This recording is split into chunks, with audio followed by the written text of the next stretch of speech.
Hi, it's Jen. This is going to be a pretty long video for once because it's a theory video. And yes, I wrote it down because I can't remember everything and my hand hurts now because I wrote all of this down.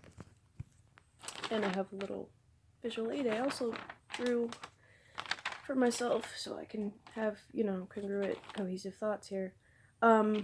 So welcome to my extensive Marvel X-Men inclusive cinematic universe fan theories. Yay, that's why I'm wearing my Marvel sweater that I got at Universal Studios, like 3 years ago. Anyway, here we go, because I got 4 pages of this junk. Let's get started. Wolverine, also known as Logan, James Howlett, who was born in 1880s from Alberta, Canada, the illegitimate son of the groundskeeper Thomas Logan. Okay, so in the last movie, most of you know, he died. Now, I believe his original self is in fact dead. As it's written in canon, he dies, and how. He does have, like, what I've counted based on my research, mind you, this is just, like, Googling, like, canon and stuff, but 6 to 8 posthumous story arcs after the initial death, so he very much could be alive, but it may or may not be, like, the same Wolverine, in my opinion, like, the same. I hope that makes sense to, like, fellow lovers of Wolverine, because he's the dopest. Now, I haven't seen evidence anywhere where I've been looking that Magneto dies, but knowing how close Sir Patrick and Sir Ian are in real life and as actors, I'm not led to believe they'll be, like, doing more of the Marvel movies themselves. I do believe the characters will still exist, I just don't believe they will be doing them. I believe James McAvoy and, forgive me, Mr. Actor Dude, but I don't know your name, the other guy, I think they'll be doing it instead. If they do it, I'm led to believe they'll be doing theater with Hugh Jackman himself. Since those are what they love to do, I think they'll just be doing musical theater from now on. So I actually saw a video earlier because, again, I was doing research, like actual Googling. Piggybacking on Collider Video's Dorian Park's theory. I don't actually like this character, but I'm piggybacking on his theory about Scarlet Witch's losing her original European accent. Because as most of you know, like, Magneto's her father and Quicksilver's her brother, and Magneto is from, like, German Jew, like, Austria region, like Poland and whatever. Or I think so, yeah. And so she has, like, a thick European accent, I think, in the first 2 movies she showed up in. But this one, she sounds very American, but then again, she was with the whole American crew for the most part, like, Black Widow and Captain America, so she would have been, like, not like assimilated, but like incorporated into the group.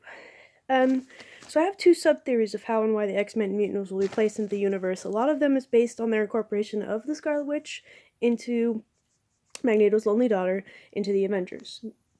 I'm, of course, talking about the cinematic universe here. Not so spoiler alert, her love interest Vision dies in the movie that just came out, Infinity War Part 1. She's already been through a lot in the cinematic portrayal of her story. Her parents got killed, her human parents at least, in that story. And Quicksilver, her twin brother, who's also mutant, dies in the cinematic universe, which is dumb. I don't care if you count facts or not, I do, because she's in both. So a lot of people don't pay attention to that, but she's in both. Scarlet Witch without the Mind Stone might upset, alert, and or aggravate the X-Men into joining the scene of Infinity War's aftermath. Yeah, I put here that her mutant brother getting killed in the cinema universe has complicated things for Marvel's X-Men cinematic incorporation to the actual story arcs. Deadpool's ad, like his little snippet Easter egg clip where he says X-Force, and his friend goes, "Isn't that a bit derivative?" And he goes, "Yes, it is!" That was, like, hope for me and every X-Men fan ever. Sorry, but it is. Which also means he may know something we don't. Gives me hope that I'm correct and others just no longer believe. Back to Scarlet, Magneto's not hanging around. Again, not there. She literally, by the end of Infinity War, has nothing dear left in her life. I'm very much inclined to believe that Black Widow and Scarlet go into hiding because Black Widow was training her to be a spy. And the movie before. Um, X-Men have to come hunt down Scarlet the way they do for her father, Magneto. So they'll have to come in after Infinity War Part 1. When, though, I have no clue, because based on the movies they'll be making after this one and the years they come out, it's not exactly congruent. Again, the Quicksilver thing kind of threw a loop for like every X-Men fan ever, because they ruined. There's just so many loopholes. It's whatever. I'm just gonna skip that. I believe Hawkeye will either be getting his own movie due to the no press, no inclusion of Jeremy Renner in the current film, and that based on other people's theories, he's going to turn into Ronin, possibly after Thanos snaps his fingers or a villain kills his family. That's canon, supposedly. I don't really know Hawkeye's story, but I am interested in learning more about him. He's not really a character I know of. Again, I was raised on the X-Men comics, so I'm more of an X-Men fan, actually, and that's actually how I got into the other Marvel characters. I'm actually much more of an X-Men Batman fan. This is just me, but my theories and sub-theories are stemming from comic character story arcs, as well as where they have chosen to go with them film-wise, regardless of ownership. I'm all-inclusive as far as like studio ownership and plot lines. Like I will be talking about both. I'm not like excluding Disney or excluding Fox or Sony. I'm including everything because Disney bought Fox, Sony, and they have the rights to do everything except for the news for them. So I'm being inclusive of it because they already put like Pandora and stuff in Disney World. So that's like they already had it. They just weren't telling you because that's how Disney does business.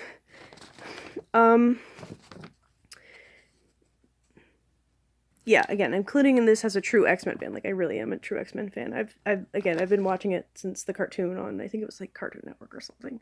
I've been watching like since like I learned about every single character from X-Men. Yeah. Is this going in the right direction? Arcs about Rogue, Storm, Mystique, Jean Grey, Kitty Pryde, X-Men, Days of Future Past, and Apocalypse. Oh, okay, sorry. I'm trying to explain myself, like, and I can't even understand myself. In the posthumous storyline, I think I just, like, hinted at that earlier. Logan reconnects with Rogue as they have a complex yet intimate understanding relationship where they are typically, like, on an average day, like, doing a lot of damage to other people and themselves, and are, like, spend a lot of time alone. Each of them spend a lot of time as a loner alone, because, like, Rogue can't really touch or be around that many people without affecting them or hurting them. And same with Wolverine, because he has like those animalistic rages where he goes on and just like stabs people and kills them. And actually Wolverine's one of the people she can touch and that can touch her. So they're like in a semi-intimate on and again, off again relationship, because he's one of the people she can actually get like, freaky with and it not be a problem. Because she kind of can't kill him because they transfer his healing abilities to her while they're... Anyway, they can help each other in that way while they're doing junk, because she can temporarily steal his healing ability. Sorry.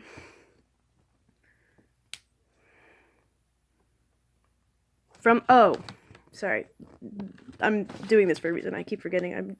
I'm actually doing this because there's a lot of female characters that I need to get to and address some of this stuff.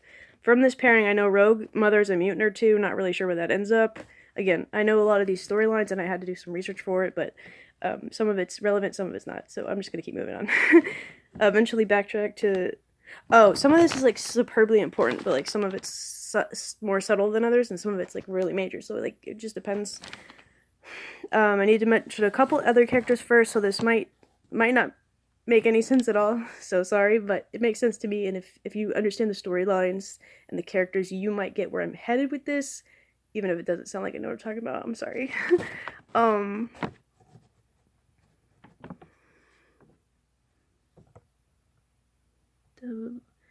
Yeah. Again, I'm only speculating, so sorry if I'm wrong. I'm just a really big fan, and I really hope that some of this actually comes to the big screen. Now, this is like a theory. Again, I'm starting with this. Don't, get mad at me for this, because I don't know. I'm just guessing. Dark Phoenix messes things up in the X-Men universe on their side, leading to or causing a potential fight. Now, this is based on the story arcs that I read on Google, so I'm not making this up. This was part of a canon somewhere about a comic arc, and it involves several very important characters that you guys all know and love, leading into a potential fight with Rogue, Kitty Pryde, Wolverine, and Storm, where it is said, again, forgive me, I've done research, both Storm and Kitty Pryde take brutal damage from Wolverine himself, as he is prone to do, thus making Storm extremely scared and weak. Somehow Kitty gains a claw momentarily since she doesn't know how to extract it. Now, I don't know how that makes sense since I thought she like goes through walls and she has a psyche ability, but anyway, the films again have messed some things up. He thoroughly makes Rogue even more mad at him, which is, a usual occurrence for them. And thus she ends up going off alone after attempts to help and heal her best friend, Kitty Pryde. Also, I'm going to point this out too. Kitty Pryde is not the only gay character in the X-Men universe, but she is the only like super gay female character. She's a very both the actress that plays her and the character on screen are gay. A lot of people don't know that Kitty Pryde is the first out lesbian X-Men. Mystique has been, I did some research earlier, Mystique at certain points is a bisexual, so that's why she like she can do physically, she's fluid, I guess you could say, like sexually fluid. She's a bi X-Men. So there's that. Sorry, I'm gonna keep going.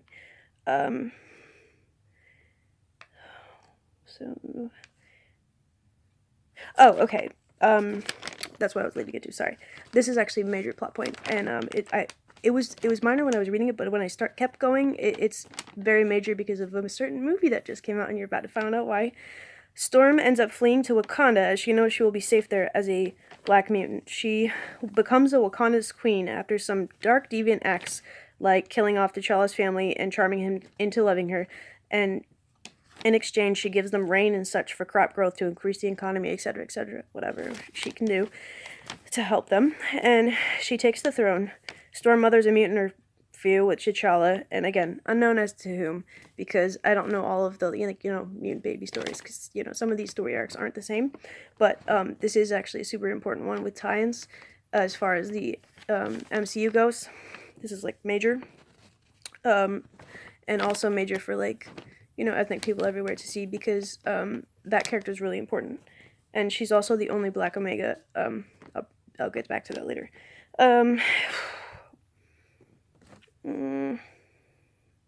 Oh yeah, these two are one of the strongest mutant/hero pairings, romance-wise. Mind you, movie arcs do not all align coherently. Oh, I think I just said that. And I'm working... oh yeah, since I'm on this path, I have to include this for the level of importance other Marvel fans may have not been...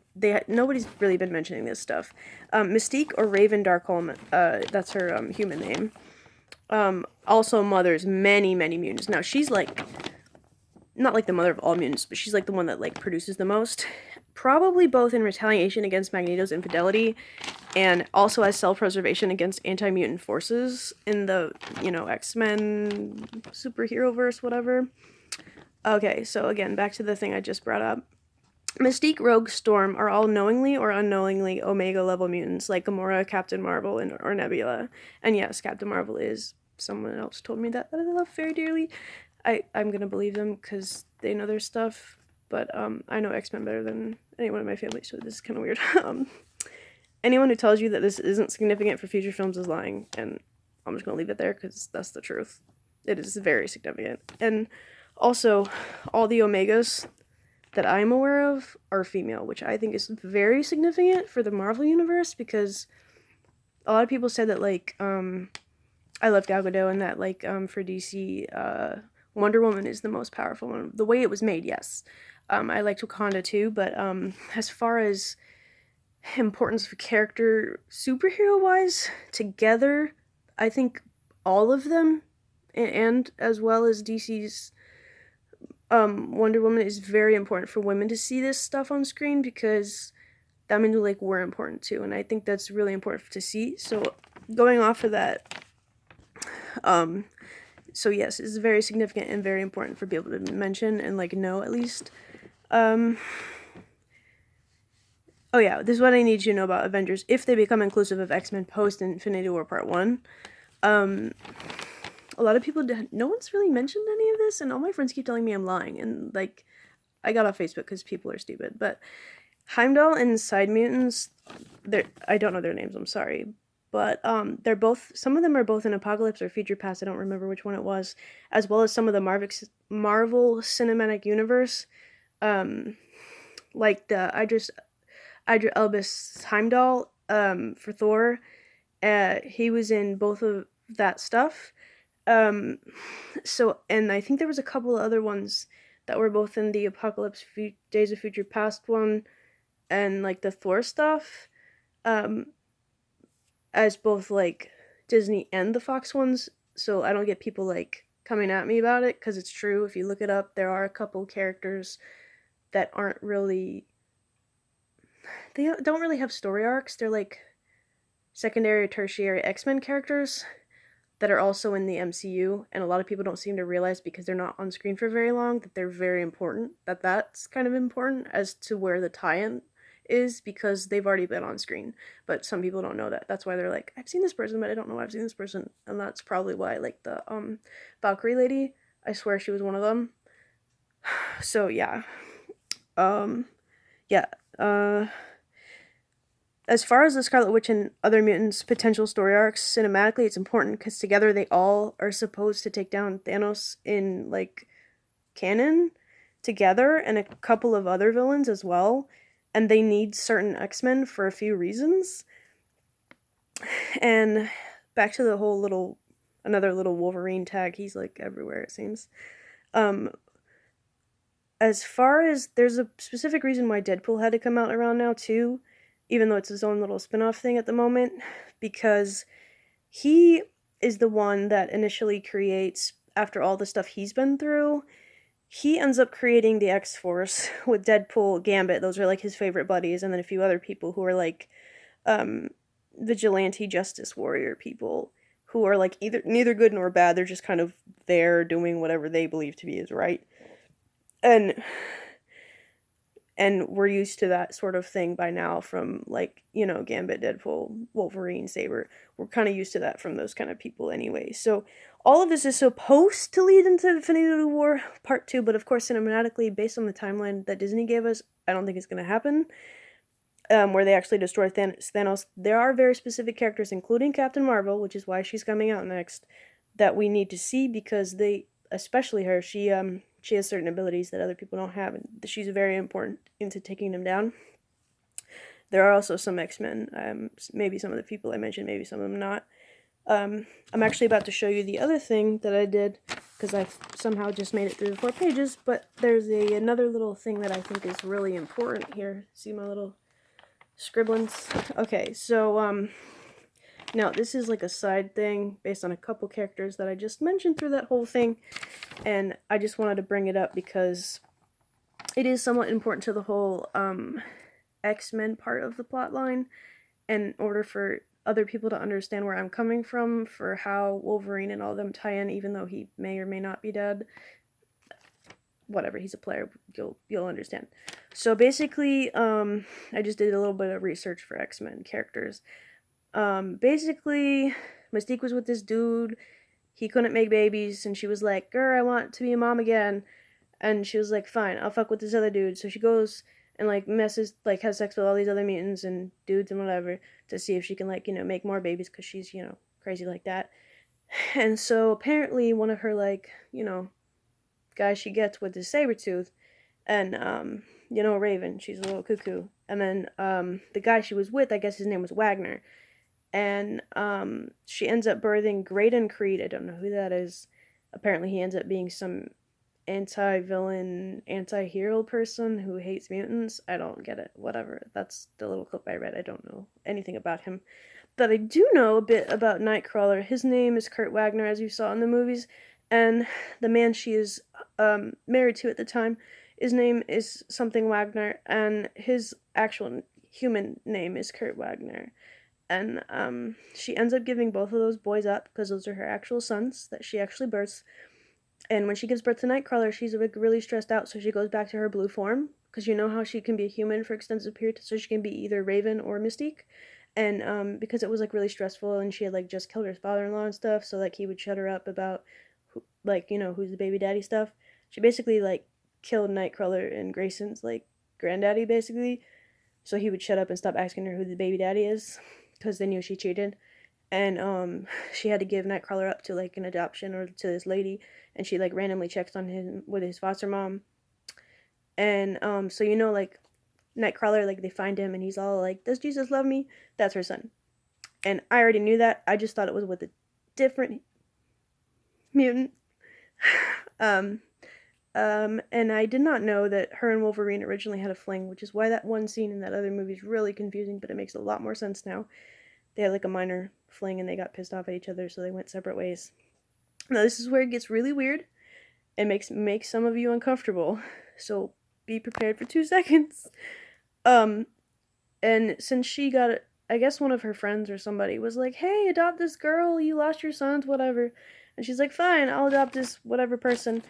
And apparently she's not introduced to her as her mutant name. She's introduced to her as, "You need to adopt this, you know, young woman, Anna Marie." And as we all know, that is Rogue. And so she becomes the adoptive mutant mother of Rogue. So I did not know this because the cinematic universe fucks everything up, and that's what I thought happened, but the cinematic universe doesn't help with some of this stuff again. So she like adopts her, whatever, she, you know, gets grown, they go their separate ways, they kind of have a falling out, I guess, at some point. And as we all know, Wolverine and Rogue get together, they're pretty intimate, and it actually kind of sticks on and off, whereas with Mystique, it does not, like, come back around, ever.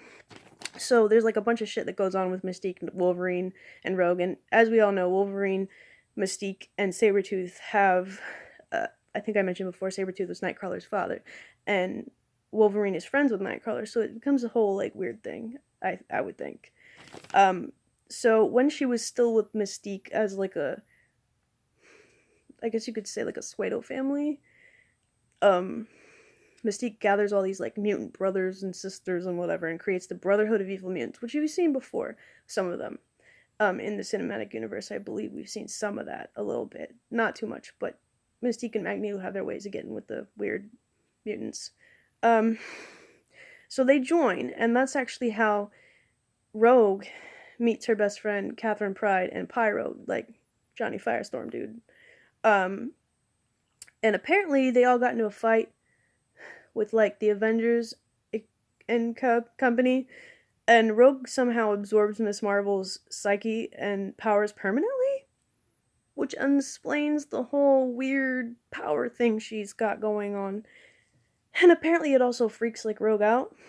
And so I wanted to explain that a little bit because I think it's actually super important for people to understand their dynamic, as well as like going forward, that like this is very weird, but it's also like important random shit to know. And so yeah. So Captain Marvel, Mystique, Storm, again, she's the only Black Omega.